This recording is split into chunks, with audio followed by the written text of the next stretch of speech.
Right guys, so I'm gonna make this video about the whole issues at the Donald Trump rallies, I guess. I know it's kind of happened a couple days ago, or even 3 days ago, but thought I'd make a video anyways.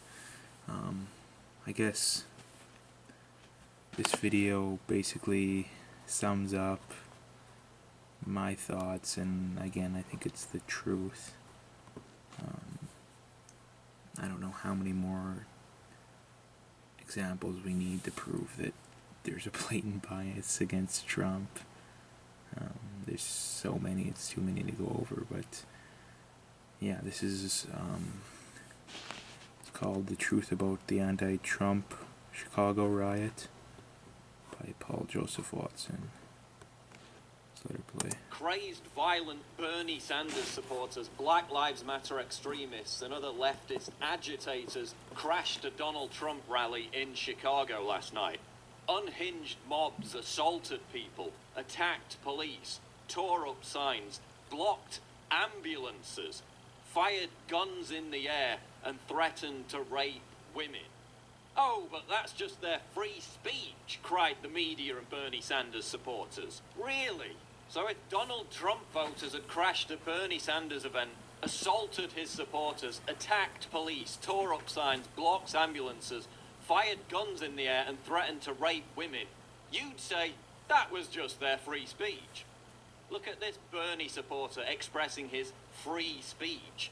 He's an anti-violence activist after all. Here's another peaceful Bernie voter, proudly threatening to physically attack Trump supporters.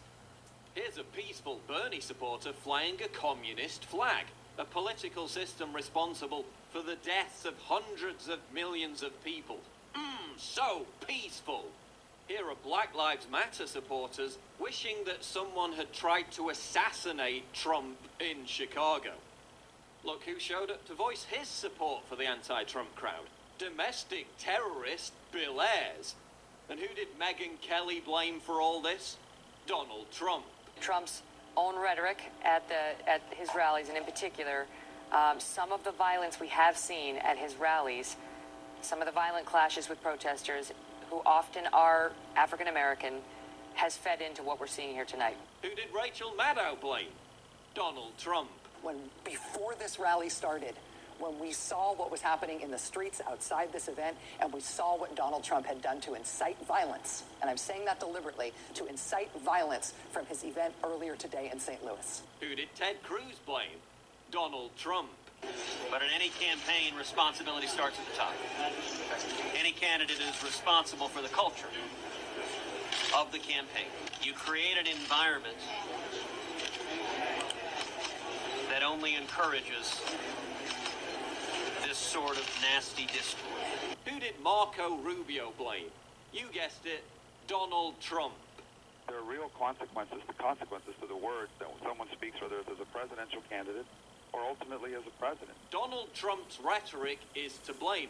I guess the Bernie supporters were offended, just like the Charlie Hebdo jihadists were offended. Poor babies. Listen, if over 1,000 violent, angry Trump supporters behaved anything like this, do you think the media would describe them as legitimate protesters? Oh, but they're protesting against fascism by silencing people's free speech with intimidation tactics and threatening them with violence if they vote a certain way. Yeah, I'm not sure if you knew this, but that's actually a hallmark of fascism. These are the people who will riot and burn American cities to the ground if Trump is elected president. Why? Because they've been given legitimacy by a mainstream media who said that looting and rioting was an acceptable form of protest after Ferguson. Black Lives Matter has been given credence despite the fact that its ideological inspiration is a convicted cop killer on the FBI's most wanted terrorist list. Despite the fact that its supporters have called for killing cops, plotted to bomb police stations, and have actually killed police officers. This is the group that Hillary Clinton promised to change laws to appease. whether you love or loathe Donald Trump, encouraging this kind of mayhem is a recipe for disaster.